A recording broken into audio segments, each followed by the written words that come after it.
Lezi indaba zehora lesikhombisa sigwethulela zona khoma ekomkhulu le-SABC e-Auckland Park eGoli nazo ezinohlonze kusihlwa nje. We have taken a decision to get the two deputy ministers, Deputy Minister Bushielo and Deputy Minister Nzuza, to lead a team of deputy ministers in ensuring visibility on the ground.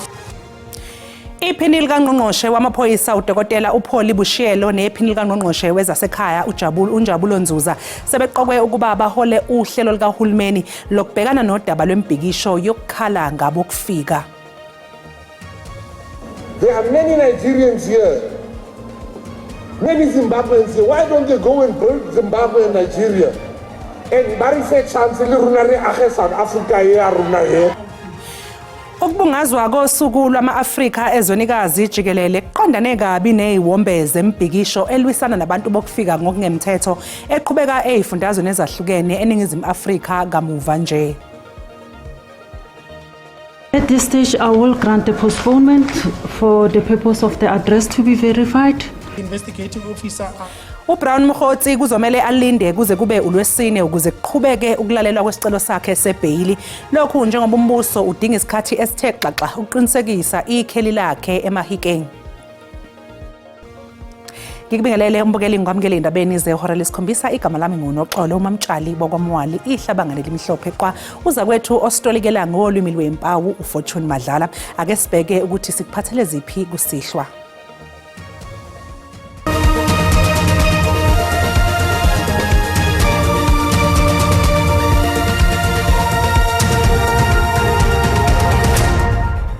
Ithimba longqongqoshe ababhekele ezobulungiswa nezokuphepha kwezwe babe nenguyazana ephuthumayo namhlanje eindlini zombuso ePitoli ukuzobhunga ngenyathelo likahulumeni zokubhekana nodaba lokugcwala kwabokufika abakuleli ngokungemthetho. There is a responsibility of the songs that you sing not to be dividing our nation. There's a responsibility of the words that we articulate not to divide our nation or make somebody feel threatened. Ongqongqoshe ababhekele ezobulungiswa nezokuphepha kuleli babambe umhlangano ophuthumayo ezindlini zombuso ePitoli ukuzobhunga ngesimo esishubile kuleli mayelana nokugcwala kwabokufika abangenawo amaphepha abagunyaza ukuba kulelizwe. Decision to get the two deputy ministers, Deputy Minister Bushielo and Deputy Minister Nzuza, to lead a team of deputy ministers in ensuring visibility on the ground for supported by law enforcement agencies to ensure compliance with the current laws. We acknowledged, even in the meeting, that we do have an immigration problem, illegal immigration problem, with the movement of people coming into our country. And we know the challenges that it brings. It brings illicit goods, it brings with it the trafficking of people and all manner of things. And what we should be saying is that we therefore don't need to divide the country as if there are those who stand for illegal migration and there are those who are for illegal immigration.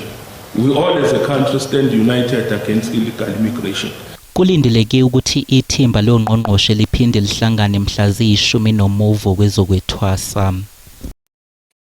Izakhamuzi zaseRamukunupi eKatlehong zithi laba bantu abalapha eNingizimu Afrika abashaya utshani babuyele emakubo. Laba bathi ukuba khona kwabantu bangaphandle abangenamaphepha kuvalela amathuba ngisho osomabhizinisi abasakhula. Izakhamuzi beyimasha zinxusa ke nohulumeni ukuthi akabambi iqhaza kulokho ezikhala ngazo. Amaphoyisa omkhandlu wasekuruleni kanye nalawo uphiko lwakwaSAPSA bephuma enxazonke ezama ngayo yonke indlela ukunqanda noma ukulawula isimo njengoba abantu bebemasha namhlanje benikele ikamla lamaphoyisa beyokhala kakhulu ngesibalo esiphezulu sabantu abala eNingizimu Afrika ngokungemthetho. Okhulumela lomkhandlu wasekuruleni unxusela ababamashayo ukuthi bayeke ukucekela phansi impahla yombuso uma bemasha. We are quite disappointed by the actions taken by protesters on the R550 where a road was damaged intentionally. I think we should allow people to protest, but it must be done peacefully, and damage to public infrastructure just sets back the whole community.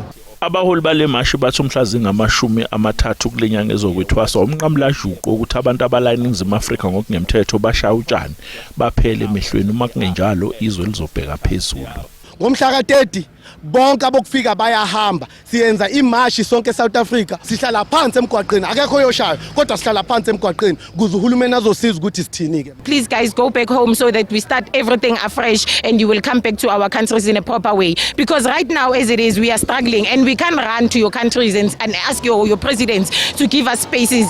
Abahambe labo ingathi government ingaba ne transport ebathatha ingalindi ukuthi baze balandwe. I-government yase South Africa yenze ama means yokuthi kuba ne transport ethatha labantu. Laba bayafunga bayagomela ukuthi bazoqhubeka nokumasha kuze kuba abantu abala eNingizimu Afrika ngokungemthetho babuyela emazweni abo. Igama lami nguCalvin wakwaDludla endabeni ze-SABC ngibika ngisekuruleni.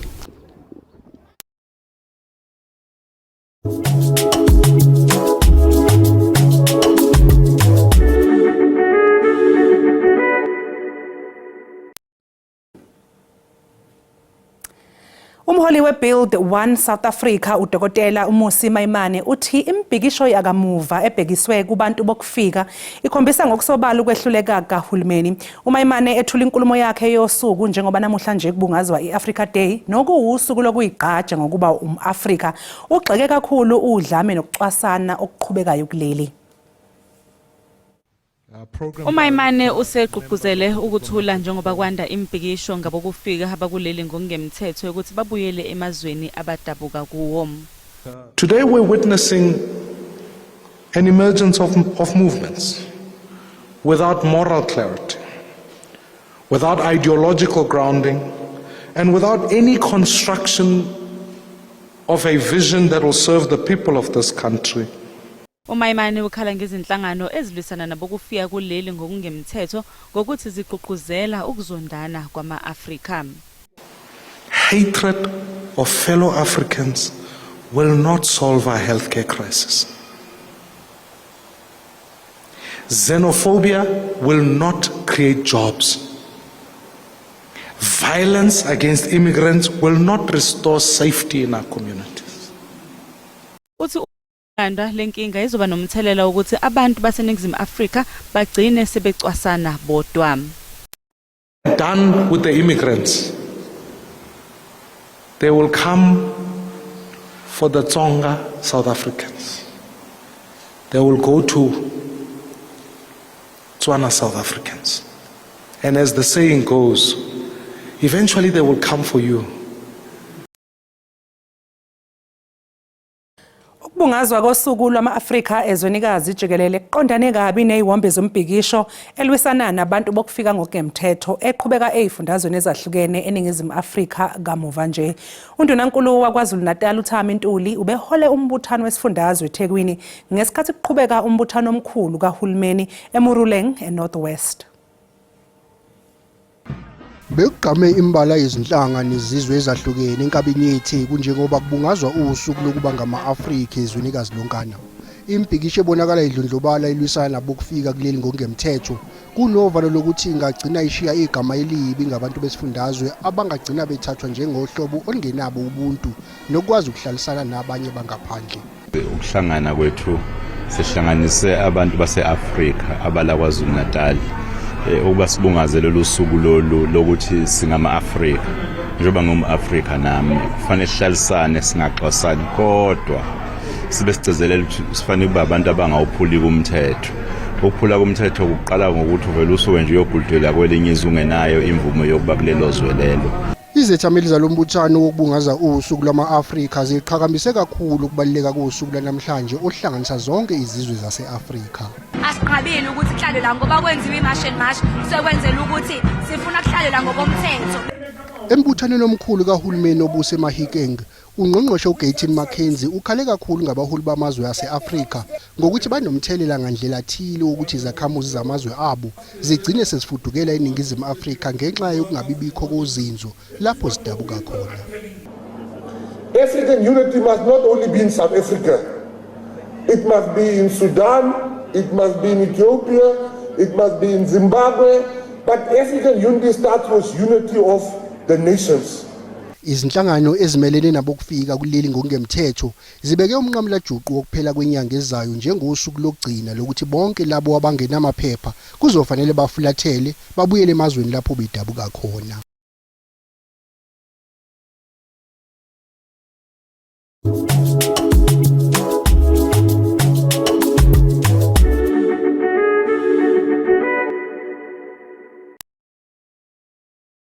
Ulwesine ukulalelwa kwesicelo sebhayili sikasomabhizinisi waseNorthwest uBrown Mokgotsi njengoba kusayoqinisekiswa ikheli lakhe. Umkgotsi ubevele kafushane enkantolo yemantshi yaseGoli njengoba ebhekene namacala okutholakala nesibhamu kanye nezinhlamvu engekho emthethweni, ukuqhumisa isibhamu, ukuphazamisa ukusebenza kwengalo yomthetho kanye nokusenga ezimithiyo ekubeni efungile njengoba kunezinsolo ezithi nguyena owahlela isigameko sokuthi kukhona wayezama ukumsoconga eFosloras ngoLwezi nyakenye. Umkgotsi uwaphikile ke wonke amacala abhekene nawo kanti umbuso uyasiphikisa lesi sicelo sebhayili. At this stage, I will grant a postponement for the purpose of the address to be verified, and I think it's both for the state as well as the applicant in this matter, because of the address which the state have previously, it differ from what he have provided to the court. So I think there is a need. So, and I also noted that this application is urgent, and therefore I'll grant a short postponement to Thursday as the prosecutor is available. Mbukeli sathi qhu ngaseyitolo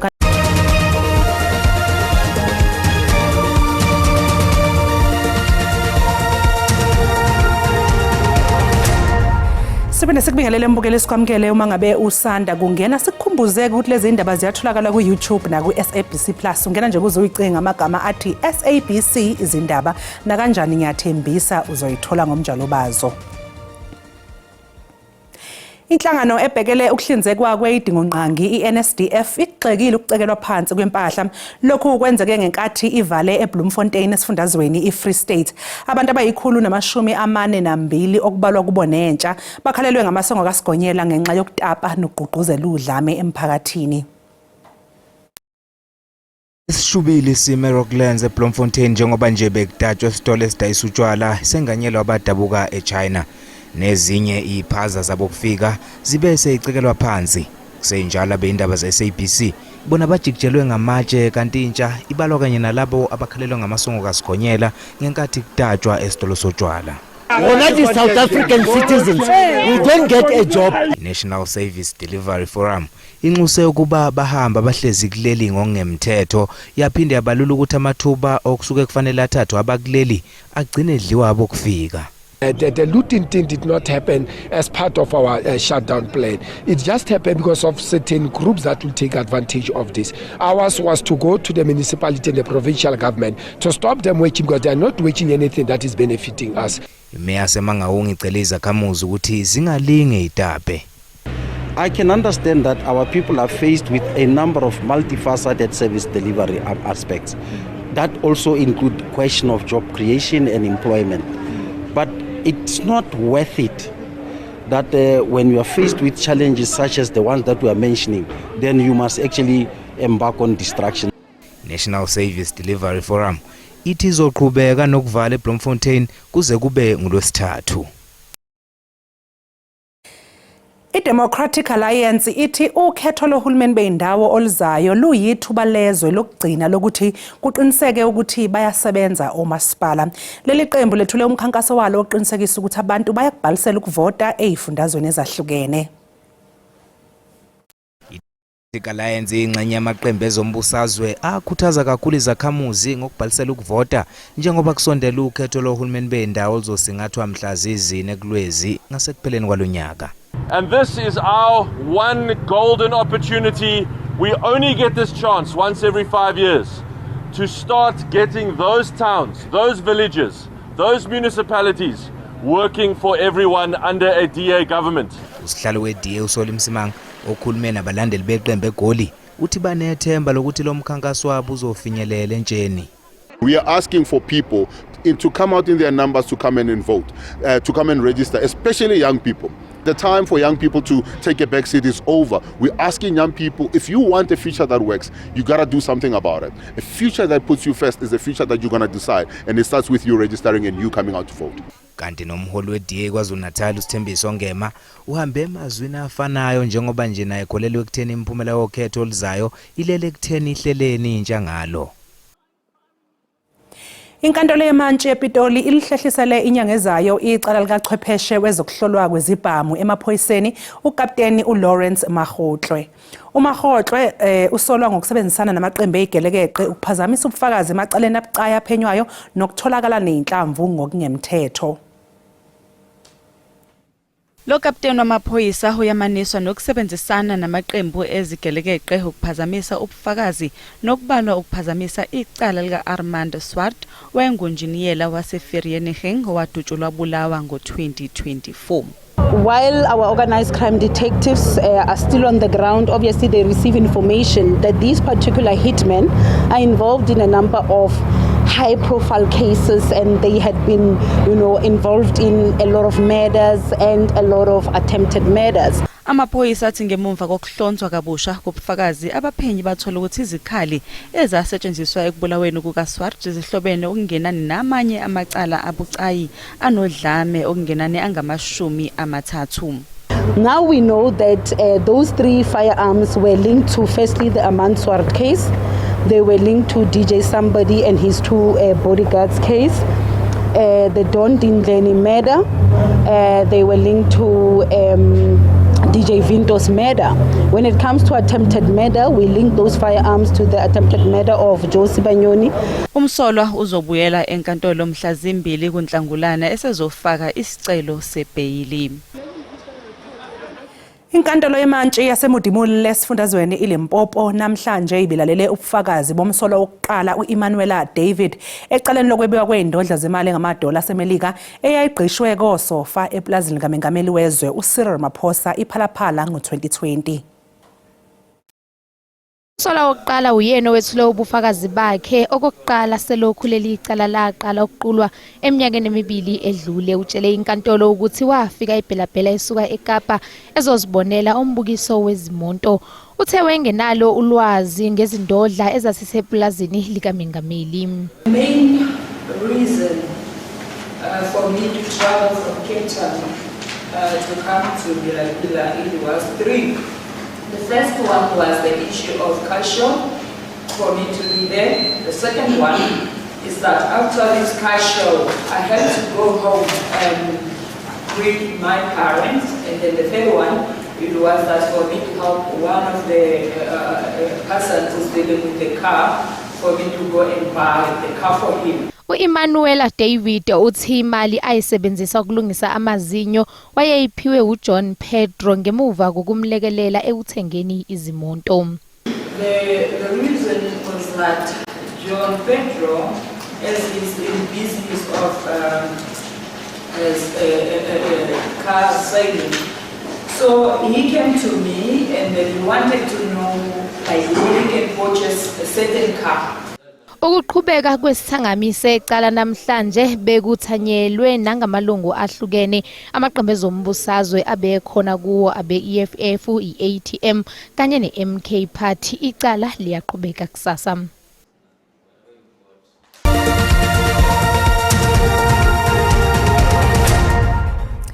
Imamelodi Sundowns izotheleka esikhumulweni seindiza iOR Tambo kulamahora ezayo ngemva kokuqopha umlando ukuphakamisa indebe yeCAF Champions League ihlandla lesibili ngokugoqisa iAS FAR Rabat kwelase Morocco. Njengamanje ke mbukela isixhumana entatheli yezindaba zemidlalo lapha eSABC uXoli Zondo. Xoli asikubingelela sikamkele endabeni zakusihlwa. Ingabe unjani umuzwa wabalandeli beSundowns lapho njengoba belindele ukwamukela lamaqhawe abo? Ngiyazi ukuthi cha ushilo ukuthi yey bashashe bafika kusho khona impela ukuthi hayi iyachichima bayachichima injabulo. Bayachicima ngempela nginibulise lapho noxolo ngempela silay OR Tambo eAirport abalandeli beSundowns bafikile bafuna ukubona iqembu labo lifika la eOR Tambo isikhathi abasibekile yila kubo 10 abazofika ngaso manje sibheke amahora mhlambe amabili ize ifike ke leqembu leli elikhulu elala eAfrika indebe yabo eyesibili ngifuna ukusakhuluma nabo abalandeli ngizwe ukuthi bazizwa kanjani mhlambe siqale lana last night nithe nibukela yona imatch nibona iSundowns iwenza umsebenzi eMorocco nazizwa kanjani Sizizwa sijabule kakhulu siswami. I mean, they are representing not only amaSundowns but the entire South Africa. You know, we're very happy for the boys.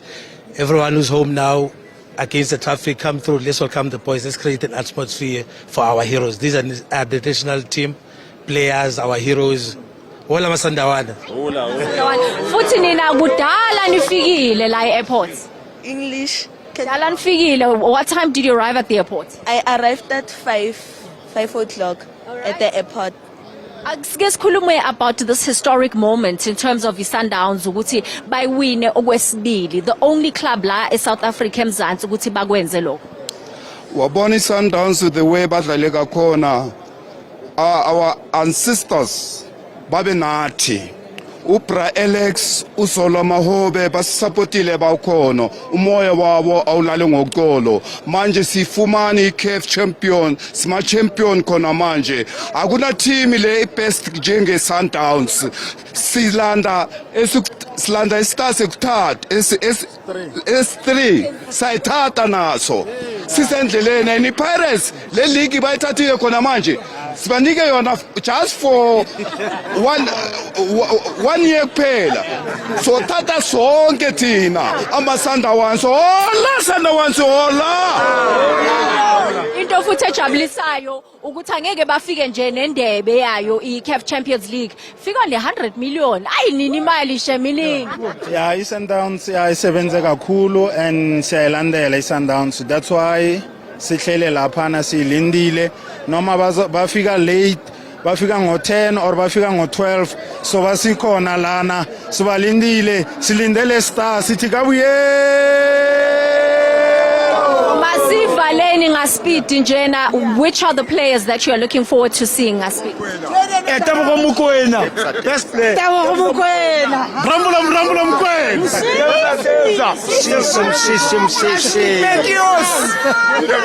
Rambula Mukwena Nazoke bakhuluma ngayo futhi uMkwena simbonile umsebenzi awenzile izolo kuba uye futhi iman of the match noxolo kumnandi kakhulu la eOR Tambo Airport silindile iSundowns bayobe bafika nama medals waba wegolide bafika nayo le ndebe le eCAF Champions League bayiwina ngo2016 manje 10 years later bayabuya nayo futhi la eMzansi Africa ngiyaziphonsa intambo ngizibuyisela kini lapho eAuckland Park.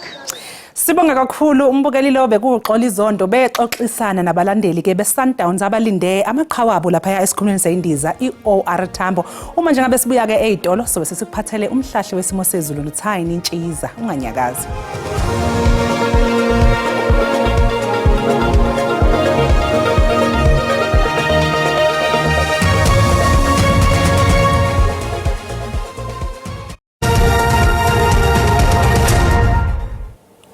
Nginibengele bobukile emakhaya ngiphinde nginamukele kwesimo sezulu sanamhlanje kusihlwa ake sibethe sime kanjalo phenyele ke izulu eMahikeng kuye njalo nje eBloemfontein kepha ke nje mobhekise khona ke esifundazweni iKwaZulu Natal ngasho nje ukuthi limboze ngamafu kuye njalo nje eGauteng nakhona ke eGqeberha nakhona ke nje mobhekise khona ke nje esifundazweni iWestern Cape kanti ke kusasa lisaphenyele ke nje izulu embembela kepha uzoyiqaphela ke la yankungu ekhasa phansi khona ke nje eResearch Bay kepha ke nje liphenyele ke eThekwini samboze ngamafu ke eGqeberha kuye njalo George nakhona ke nje eKapa Lodumo kanti ke amazinga okushisa kusasa mobhekise khona ke nje eGoli Soweto kaNdonga ziyaduma ngasho nje ukuthi nje lipholile ngawo nje u22 kanti ke ebusuku liyakubuza ngempela ukuthi ngubonga ke ngawo u12 phole njalo ke nakhona ke nje ePretoria singawulindela nje u23 kanti nje masibhekise khona ke nje esifundazweni iLimpopo amazinga okushisa ami kanje ngasho nje ukuthi lifudumele ke nje eMusina ngawo nje u26 kepha ke nje liyabanda ebusuku ngawo nje u14 kanti ke eGiyani thana ukuthi nje lifudumale ke nje ngawo nje u26 kanti masibheke nje khona ke esifundazweni iMpumalanga amazinga okushisa ami kanje ngasho nje ukuthi iMbombela emi nje ku-23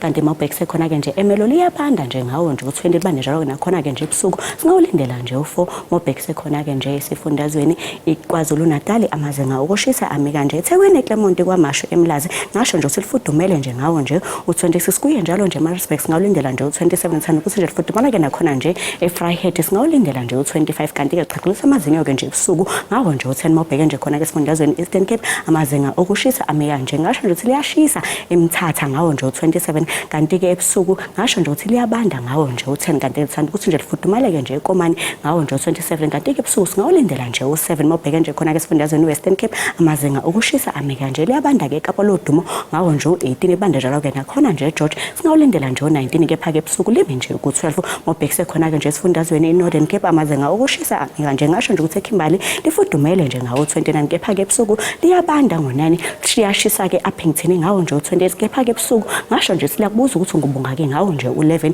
mawubheke nje khona-ke esifundazweni iFree State amazinga okushisa ami nje lipholile-ke eBethlehem ngawo nje u21 kuye njalo-ke nje nakhona-ke eBloemfontein singawulindela nje u22 kanti mawubhekise khona-ke nje esifundazweni Northwest amazinga okushisa ami kanje ngasho nje ukuthi eRustenburg thanda ukuthi nje lipholeke nje ngawo 23 kuye njalo-ke nje eMahikeng singawulindela nje u23 kepha-ke ebusuku liyabuza ngempela ukuthi ngubungaki-ke nje ngawo nje u8 isibeka lapho-ke isimo sezulu sanamhlanje kusihla mina-ke ngiyinto ngamaDlamini olanye lihle ngoba libalele ngithi konke kufeziwe.